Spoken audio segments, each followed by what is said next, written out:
સમંદરની, બસવારી ઉઘાડી નથી અંતરની. સાંભળ સાંભળ વાત કરું એક ડાપણની.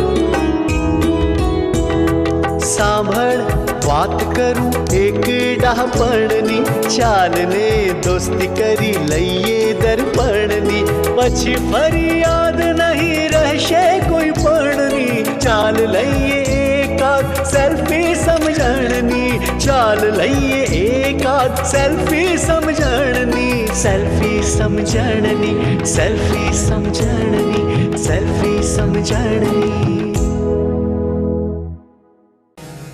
તીર્થંકરોનું યથાર્થ તત્વદર્શન. માન પાછું કોઈ વખત બહુ મળમળ કરે ને પછી ચગે. માનવાળો ચગે માનમાં.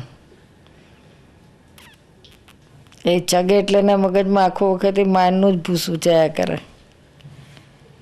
એને એલિવેટેડ જ હોય. હા, માનમાં ચગેલાનું પણ જ્ઞાનમાં હોય એવું જ રહે એનું.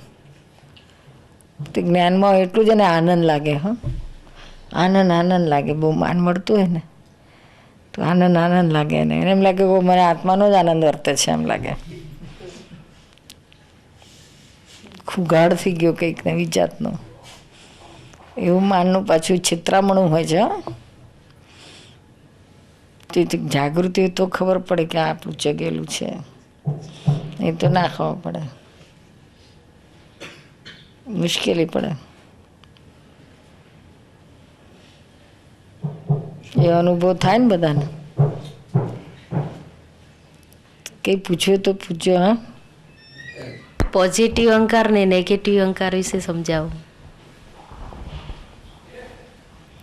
અહંકાર નેગેટિવ એટલે જેનાથી બીજાના દોષ જુએ, બીજાને ખોડો કાઢે, બીજાનું બધું નેગેટિવ જો કરે. અને પાછું જુએ એટલું નહીં પણ પોતે આ જુએ છે કરેક્ટ છે એવું એને રહ્યા કરે. એ બધું નેગેટિવ અહંકાર છે. નેગેટિવ અહંકાર અધોગતિમાં લઈ જાય, પોઝિટિવ અહંકાર ઉર્ધ્વગતિમાં લઈ જાય. નેગેટિવ અહંકારથી પાપ બંધાય ને પોઝિટિવ અહંકારથી પુણ્ય બંધાય. પણ છૂટે છે તો બે અહંકાર જ છે. મૂળમાં પાયામાં તો બેઝમાં અહંકાર છે જ. પછી કોઈ શુભ માટે જાય, સારા માટે વપરાય તો એ પોઝિટિવ અહંકાર કહે, અને ખરાબ તરફ જાય તો નેગેટિવ અહંકાર કહે. પોઝિટિવ અહંકાર પોતાના જ, બીજાના દોષ ના જોઈએ, બીજાનું સવડું જોઈએ, એને પોઝિટિવ અહંકાર કરવો.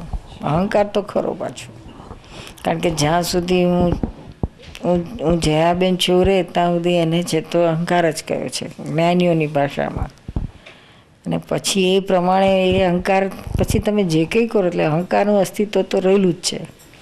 પછી અવળું ચાલે તો પાપ કહેવાય ને અવળું ચાલે તો પુણ્ય.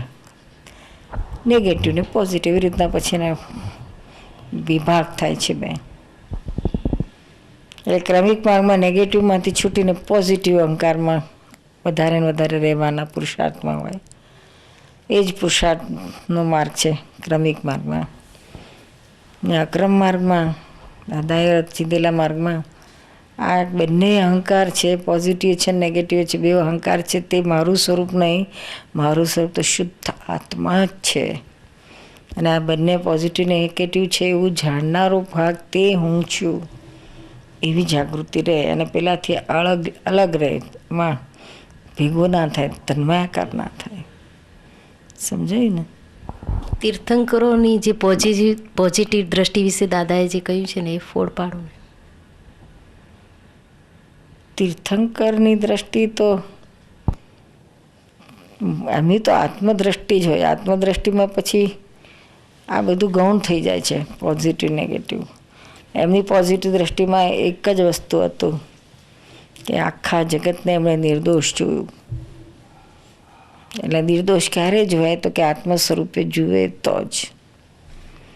એટલે આત્મદ્રષ્ટિ થાય તો જ આખું જગત નિર્દોષ દેખાય. કારણ કે આત્મા જ વસ્તુ એવી છે કે જ્યાં કોઈ પણ પ્રકારનો દોષ નથી. બાકી એ સિવાયનું બીજું બધું જ રિલેટિવ છે. રિલેટિવ એટલે સાપેક્ષ. અમુક અપેક્ષા એ સવળું દેખાય તો એ જ વસ્તુ અવળી, અમુક બીજી અપેક્ષા અવળું દેખાય. એટલે એ સાપેક્ષ દ્રષ્ટિમાં જ્યાં સુધી હોય ત્યાં સુધી નેગેટિવ પોઝિટિવ થયા જ રાખે. પણ જ્યારે આત્મદ્રષ્ટિ થાય ત્યારે એક જ તત્વ સ્વરૂપે જ જુએ, બધાને આત્મ સ્વરૂપે જ જુએ, તો જ આખું જગત નિર્દોષ દેખાય. એટલે એમના દુશ્મન હોય, વેરવી હોય, જેમ કે ભગવાન મહાવીરને ગોશાળો હતો, પાર્શ્વનાથ ભગવાને કમઠ હતો, પણ એમની દ્રષ્ટિમાં તો નિર્દોષ જ હતા. જરાય દોષ જોયો નથી. આટલા બધા એમને હેરાન કર્યા, ઉપસર્ગ આપ્યા ને કેટલું બધું એમના ઉપર બધા કષ્ટો વરસાયા, પણ ભગવાને તો એમને નિર્દોષ જ જોયા. એ મોટામાં મોટી પોઝિટિવ કહેવાય. અને એના આધારે તો તરી ગયા બધા. કોઈ જોડે હિસાબ બાંધ્યો નહીં, વેર બાંધ્યો નહીં, એને તરી ગયા, છૂટી ગયા, મોક્ષી ગયા. સુરામણી, તમારે કંઈ પૂછ્યું છે? એટલે દર્શન મોહ અને ચારિત્ર મોહ એ વિશે થોડો ફોડ પાડો. આ જૈન પારિભાષિક શબ્દ છે. દાદા એને બહુ સિમ્પલ કરી નાખ્યું છે. આ સામાન્ય બધાને સમજાય એ ભાષા. દર્શન મોહને ચાર્જ મોહ શબ્દ આપ્યો છે, ચાર્જ મોહ. અને ચારિત્ર મોહને ડિસ્ચાર્જ મોહ શબ્દ આપ્યો છે. જે મોહથી સંસાર ખડો રહ્યો છે, છૂટાતું નથી, બંધનમાં ને બંધનમાં જ રાખે છે, એ મોહને દર્શન મોહ કહ્યો છે. શું આખું આત્મદ્રષ્ટિ પર પડદો પડેલો છે, આવરાઈ ગયેલું છે. એટલે જેમ છે તેમ નથી દેખાતું અને ઊંધું જ દેખાય છે. એટલે સવળું દેખાને બદલે અવળું દેખાય છે. એ દર્શન મોહને લીધે શું એના લીધે મિથ્યા દર્શન ટક્યું છે. અને જો એ દર્શન મોહ જાય તો પછી સમ્યક દર્શન થાય, સંકિત થાય. એટલે દર્શન મોહ એટલે એક પ્રકારનો મોહ છે જે તો આપણને હું રમણભાઈ છું એ જ દ્રષ્ટિ જ્યાં સુધી છે ત્યાં સુધીને દર્શન મોહ કહ્યું છે.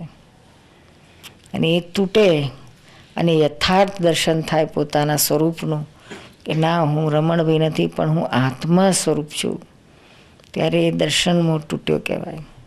એ દર્શન મોહ તૂટ્યા પછીનો જે તમારો જીવન વ્યવહાર બાકી રહેલો હોય એ બધાને હોય, તીર્થંકરોને હોય, જ્ઞાનીઓ હોય, ને બધાને આત્મજ્ઞાન પછી જે મોહ દેખાતો હોય વ્યવહારમાં એ બધાને ચારિત્ર મોહ કયો છે. શું એટલે ડિસ્ચાર્જ મોહ, નવું ચાર્જ ના થાય. દર્શન મોહ તૂટ્યો એટલે ચારિત્ર મોહ ડિસ્ચાર્જ મોહ રહ્યો.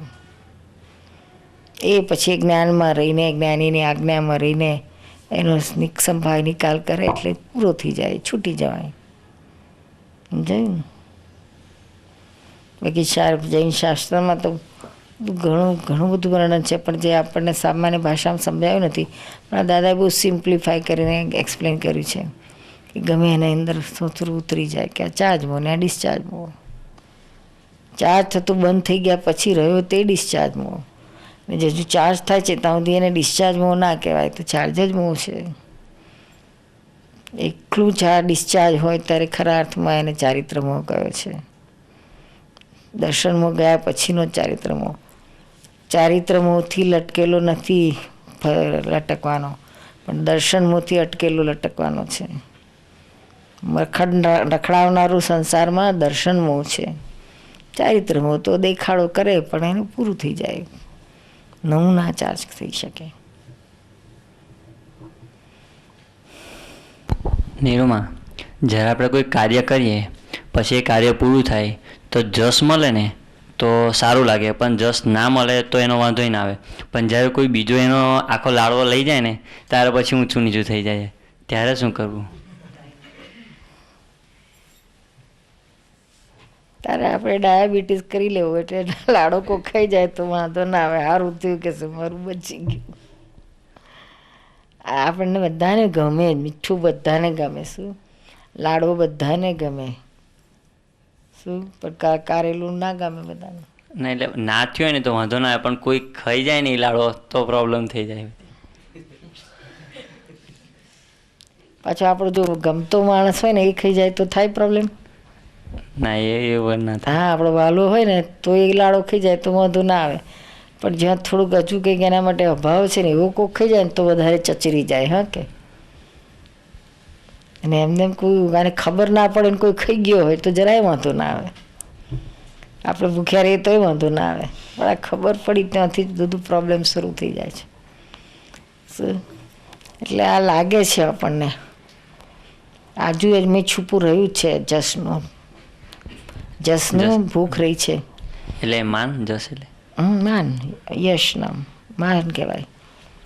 યશ મળે એવું રહ્યું છે. આમ તો કે છે ને જસ ના મળે તો વાંધો ના આવે, પણ હજુ મેં ઊંડે સૂક્ષ્મમાં તો રહેલું છે. શું તો જ આપણને પેલો લાડો ખાઈ જાય તો આપણને મેં ઊંચું નીચું કરી નાખે. નહીં તો આપણે જે લાડો ખાવો જ નથી, જેને ડાયાબિટીસ જ છે મીઠાઈની, એને પછી બીજો ખાતો ત્રીજો ખાતો, એને ખાવાનું જ નથી પછી એને મને ક્યાં પ્રોબ્લેમ રહ્યો.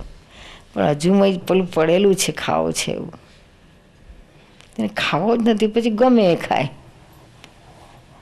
ના ખાય કે ખાય, આખો ખાઈ જાય કે ગમે ના ખાય, એમાં આપણે શું ફરક પડે છે. આપણે જો ખાવો નથી તો, પણ હજુ છુપી છુપી મેં લાલચ રહી છે ખાવાની, એટલે આ ઊંચું નીચું કરે છે ના કરે. એટલે મેં તપાસ કરવાનું શું મેં તપાસ કરશે ને તો જડશે એટલે બધું છૂટું થતું જશે, ખાલી થઈ જશે. ને એવું થાય છે કે એક તો વરસના વરલે દિવસે એક લાડવો ખાવાનો મળ્યો હોય તે બીજો ખાઈ જાય છે, એવું થયા કરે.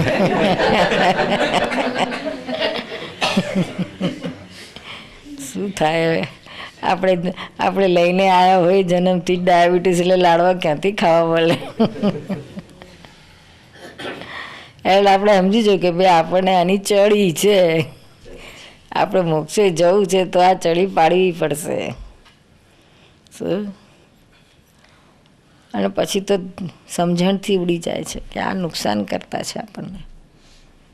જેમ દર્દીને ખબર પડે કે આ ચડી નહીં પાડો તો મરી જઈશ, તો કેવું પાડે છે ને ચોટલી બાંધી.